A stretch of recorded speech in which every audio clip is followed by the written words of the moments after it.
Hello साथियों, मेरे इस चैनल पे आप सभी का एक बार फिर से स्वागत है। और आज की इस वीडियो में हम वित्तीय वर्ष 2026-27 का बिहार बजट आप लोगों को कराने वाले हैं। मेरा वीडियो ज़्यादा लंबा नहीं होगा, 10 मिनट का वीडियो है। और इससे पहले हम बहुत सारे करेंट अफेयर्स का वीडियो और बाकी सब्जेक्ट का भी वीडियो आपको दे दिए हैं।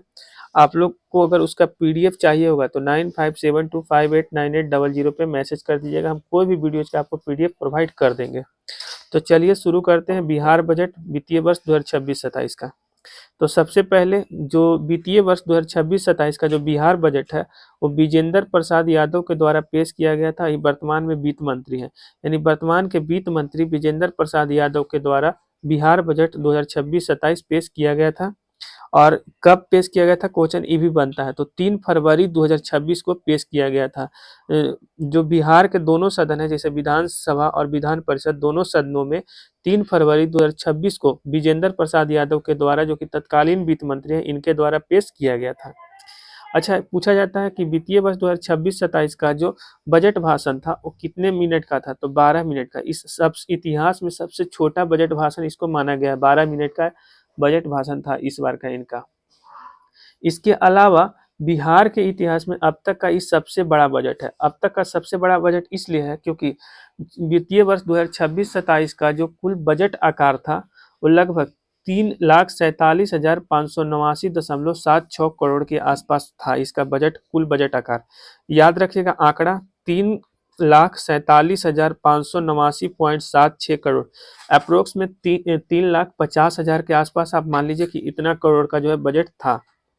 ठीक, इसके पहले अगर वित्तीय वर्ष 2025-26 में जाए तो लगभग 3,16,895 करोड़ के आसपास जो है कुल आकार था, बजट का कुल आकार था, जो कि लगभग पिछले साल के तुलना में इस साल 10% के आसपास जो है इजाफा हुआ है बजट में।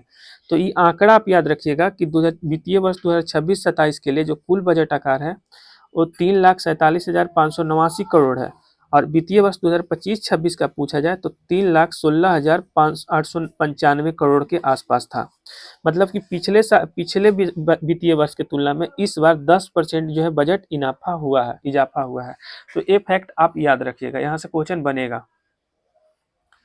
चलिए अब आगे हम समझते हैं बजट की कुछ प्रमुख विशेषताएं समझ लेते हैं। जैसे इस बार का बजट का आकार अभी बताएं कि 3,47,589.76 करोड़ के आसपास बजट का आकार रहा था।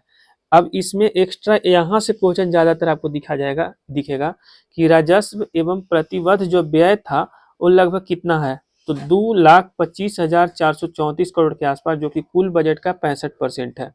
तो राजस्व एवं प्रतिवर्ष जो व्यय है वो कितना रहा, तो 2,25,434 करोड़ के आसपास। और अगर पूंजीगत व्यय पूछे तो 63,455.84 करोड़, जो कि पूरे बजट का 18.26% रहा। तो ये भी आंकड़ा याद रखिए।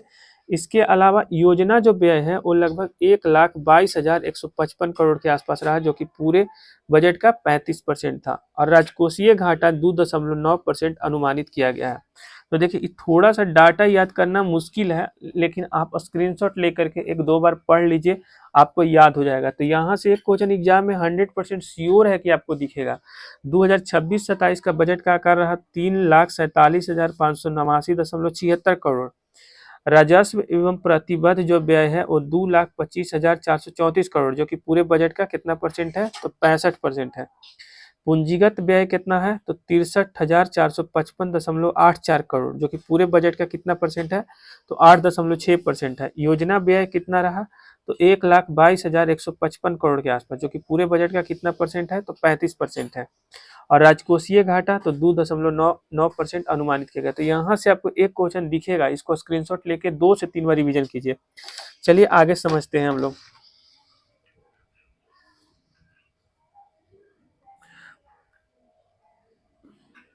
एक मिनट थोड़ा सही से फिट कर लेते हैं। अब देखिए कुछ महत्वपूर्ण घोषणाएं और पहल, जैसे 7 निश्चय योजना 3.0 का बात हो रहा है। इसके तहत लगभग अगले 5 वर्षों में प्रति व्यक्ति आय को दुगना करने का लक्ष्य रखा गया। साथ ही साथ 1 करोड़ नौकरियां पैदा करने का लक्ष्य रखा गया है। निश्चय योजना 3.0 का बात हो रहा है। तो इसके तहत 2025 से 2030 तक के बीच में लगभग प्रति व्यक्ति आय को दोगुना करना लक्ष्य है और 1 करोड़ नौकरियां पैदा करना लक्ष्य रखा गया है 7 निश्चय योजना 3.0 के तहत। इसके अलावा इंफ्रास्ट्रक्चर में क्या किया जाएगा, यानी बुनियादी ढांचे में क्या किया जाएगा कि 5 नए एक्सप्रेसवे बनाने का लक्ष्य रखा गया है और साथ साथ 3000 करोड़ जो है ग्रामीण सड़क का निर्माण करने का लक्ष्य रखा गया है। तो बुनियादी ढांचा यानी इंफ्रास्ट्रक्चर में बात हो रहा है कि 5 नए एक्सप्रेसवे बनाया जाएगा बिहार में और 3000 किलोमीटर ग्रामीण सड़क का निर्माण किया जाएगा। इसके अलावा अगला टॉपिक है महिला सशक्तिकरण। तो इसके तहत क्या किया जाएगा कि स्वयं सहायता समूह के माध्यम से लगभग 1.56 करोड़ महिलाओं को सहायता प्रदान करना। इसका लक्ष्य रखा गया है कि जो स्वयं सहायता समूह के जो माध्यम से जो महिला है 1.56 करोड़ उसको सहायता प्रदान करना, और दूसरा मुख्यमंत्री महिला रोजगार योजना के को और विस्तार करना। तो मुख्यमंत्री महिला रोजगार योजना के लिए और विस्तार करना, ये 2 मुख्य लक्ष्य रखा गया।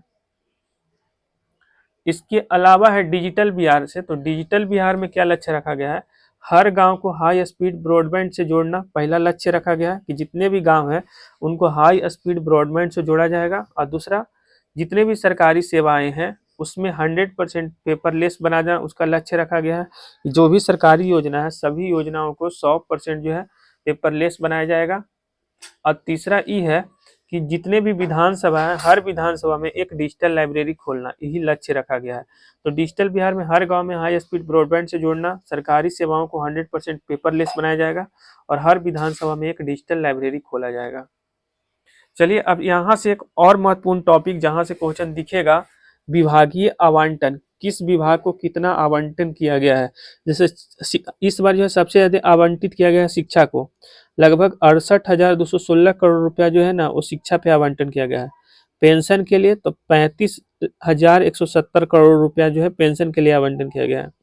इसके अलावा ग्रामीण विकास के लिए 23,701 करोड़ रुपया, स्वास्थ्य के लिए तो 21,270 करोड़ रुपया जो है स्वास्थ्य के लिए आवंटन किया गया है, और गृह विभाग के लिए 20,132 करोड़। तो यहाँ से एक क्वेश्चन दिखेगा आपको तो स्क्रीनशॉट ले लीजिए। इसके अलावा एक्स्ट्रा फैक्ट बता देते हैं कि जो बिहार राज्य है ना इसका आय का स्रोत लगभग 74% जो आय है ना वो केंद्र से प्राप्त होता है। पूछा जाएगा कि बिहार राज्य का जो आय का स्रोत है मुख्य स्रोत तो क्या है, तो केंद्र से प्राप्त होने वाला मुख्य स्रोत है, लगभग 74% आय केंद्र से प्राप्त होता है। इसके अलावा बिहार का जो राजस्व का जो 74% हिस्सा है ना वो वेतन, पेंशन और ब्याज भुगतान पे ही खर्चा कर दिया जाएगा। तो ए फैक्ट और ई फैक्ट इसको स्क्रीनशॉट लेकर के पढ़ लीजिए, क्योंकि यहाँ से एक क्वेश्चन दिखेगा और इससे तो कम ही उम्मीद मानिए, लेकिन फिर भी फैक्ट है तो हम बता दिए हैं। तो जो जो महत्वपूर्ण टॉपिक था हम उसको करवा दिए। बाकी आप लोगों को वीडियो कैसा लगा कमेंट करके बताइएगा। इसी तरीके का वीडियो हम आप लोगों को देते रहेंगे, और चैनल सब्सक्राइब करके रखिएगा ताकि एग्जाम से पहले आपको बहुत कुछ देने वाले हैं, हमारे चैनल से बहुत कुछ आपको मिलने वाला है।